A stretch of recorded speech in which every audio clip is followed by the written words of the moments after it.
Mas Budiman itu ketemu Bapak di Tenteng Pak Hasim, Cak. Kalau aku sih nggak rekomen pean lewat jalur Pak Hasim, mendingan pean pakai jalur aku aja. Aku tenteng ketemu Bang Dasko, ketua Bapilu. Jadi kita jalurnya jalur influencer. Rekaman suara bocor. Denny Siregar pergoki Abu Janda bayar buzzer buat dukung Prabowo. Berkelit, Abu Janda malah ngamuk-ngamuk. Makin kesini makin kesana. Emosian mirip junjungannya.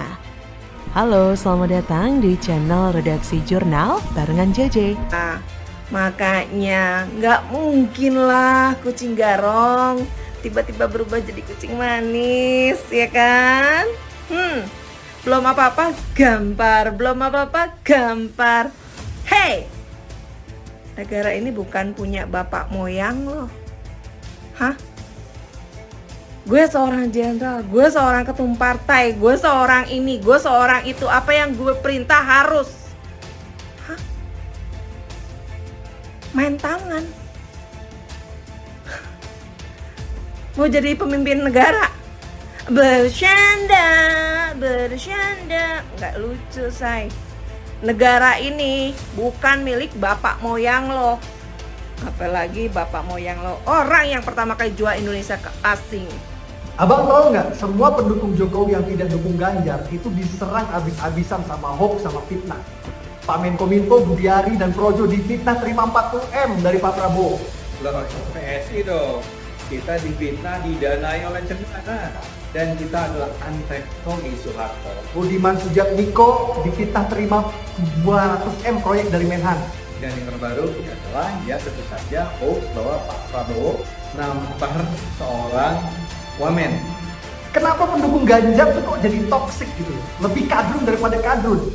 Apa karena begitu panik takut kalah di Pilpres 2024?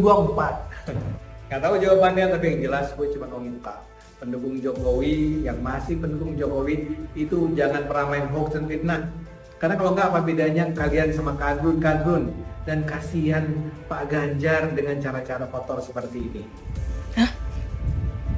Oh, jadi gara-gara ditegur sama presiden mengenai food estate, kemudian kementerian yang kerja sama bareng, menterinya dipanggil, tapi karena nggak hadir, karena alasan apa gue juga nggak tahu, yang dihadirkan wamennya.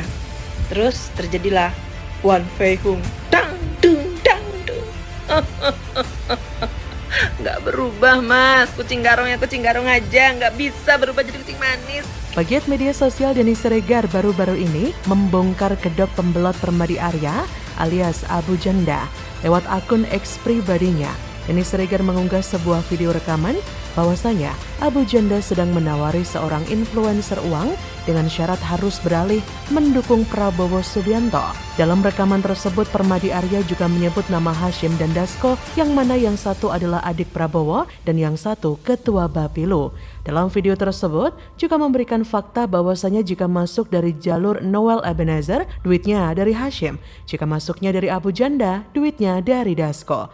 Wah, nggak heran ya jika Abu Janda kini sudah merapat ke kubu sebelah karena dia akan pernah foto selfie bareng dengan Wasekjen Presidium Alumni 212 Novel Bamukmin. Aduh. Dan Novel ini belakangan diketahui mendukung baca pres Prabowo pada tahun politik 2024 mendatang. Hidih, jijik banget ya, kenapa jadi satu kubu tuh mereka? Hal ini memperkuat bahwasannya Prabowo lewat para buzzer-buzzernya memang sedang gencar-gencarnya mencari massa untuk menggait dukungan. Apapun akan dilakukan meskipun harus mengeluarkan uang.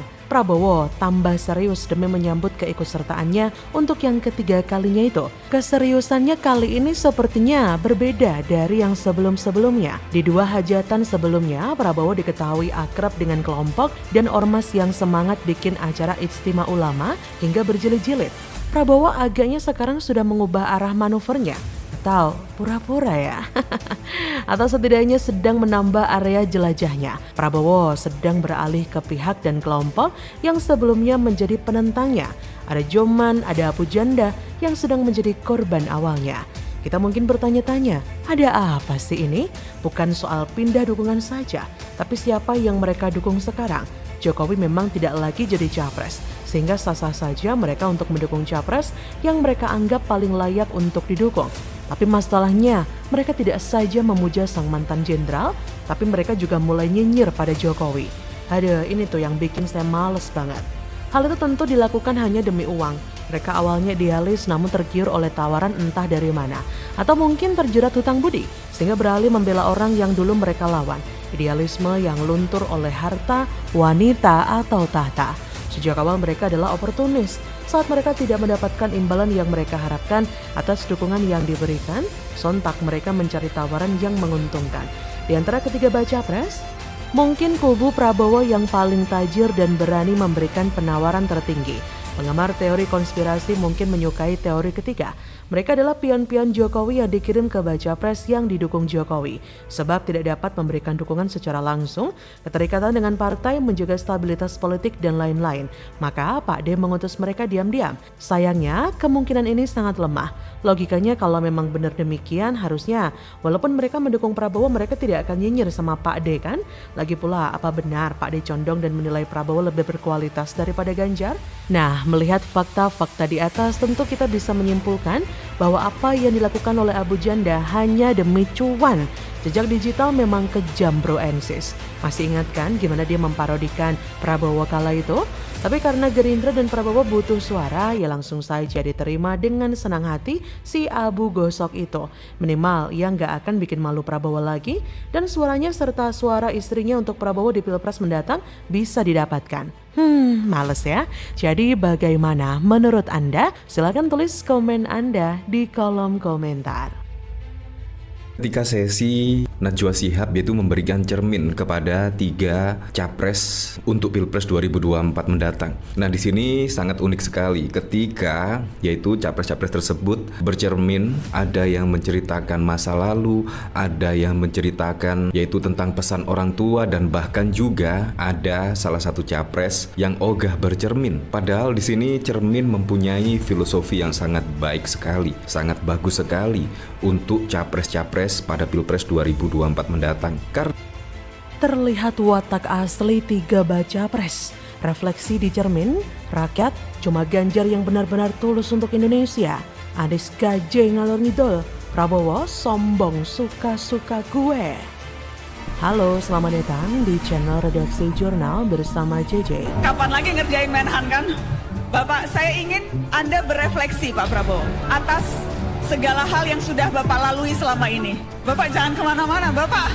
Di tempat ini, di lapangan ini, saya kelas 1 SD dan bermain sepak bola pertama kali di lapangan terbuka, namanya lapangan STO. Pada waktu itu, saya kelas 1 SD, sekolahnya di Sekip. Dan tahun 89, saya berada di lapangan ini, namanya lapangan Pancasila. Menjadi mahasiswa Universitas Gadjah Mada, universitas yang saya impikan. Soal jabatan jar, jangan pernah kamu kejar. Kalau itu takdirmu, laksanakan dengan baik. Jangan pernah korupsi. Bismillahirrahmanirrahim. Nah, dari ketiga capres ini Anda bisa mendengar dan melihat ya, kira-kira siapa yang paling tepat untuk memimpin Indonesia pada 5 tahun mendatang, yaitu pada Pilpres 2024 hingga 2029. Anda pasti ketika melihat pemaparan yaitu refleksi dari ketiga capres di sini, ketika bercermin pasti Anda bisa menimbang-nimbang dan bisa menelaah dengan baik, dan semoga saja bisa memberikan pilihan yang terbaik pada Pilpres 2024. Semua yang dikatakan oleh Mas Anies ini justru malah tidak konsisten atau kontradiksi. Katanya jangan sampai membuat proyek hanya untuk pencitraan. Yang saya anehnya justru itulah yang dia lakukan. Pak Prabowo ini nggak siap, gagap, gugup seperti anak sekolah yang mau ujian dan ketika tampil hanya sibuk membacakan rangkuman itu. Pak Ganjar dibandingkan 2 baca pres lainnya beda kualitas. 3 bakal capres Prabowo Subianto, Ganjar Pranowo, dan Anies Baswedan tampil di acara Mata Najwa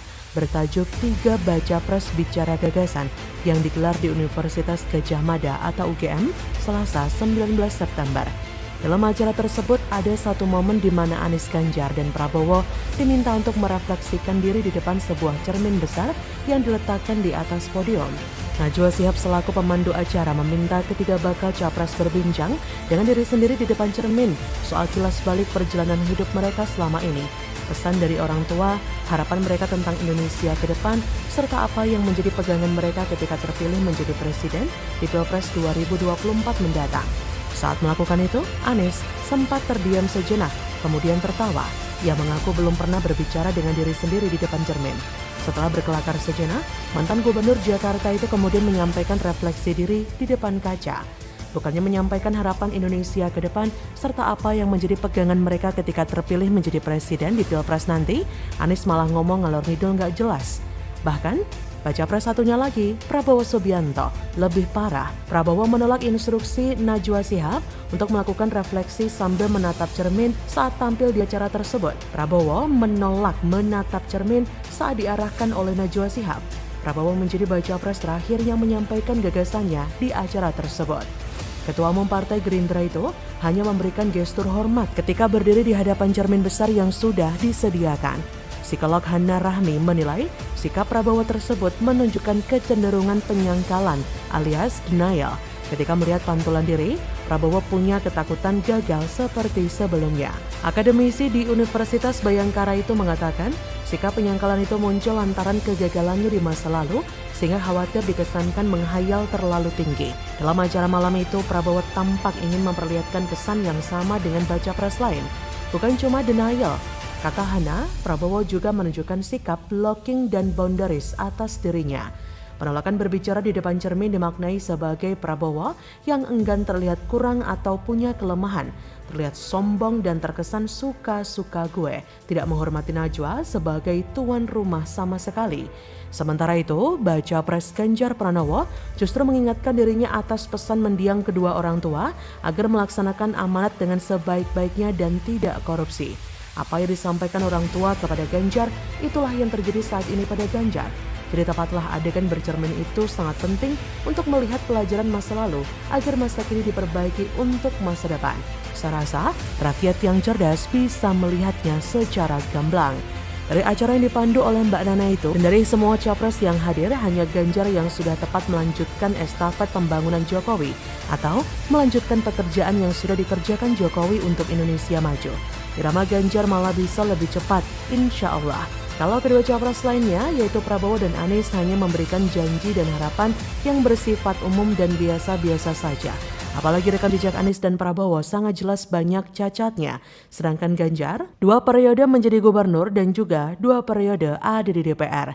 Jadi kalau mau Indonesia terus melaju dengan program-program yang jelas dan bermanfaat, maka pilihlah yang benar-benar bisa kerja, bukan cuma sok peduli pada bangsa atau sok cerdas, tetapi solusi dan gagasan yang diklaim itu bulat dan tidak jelas. Dari persona dirinya pun juga tampak, jangan pilih pemimpin yang sombong bukan main. Jadi, bagaimana menurut Anda?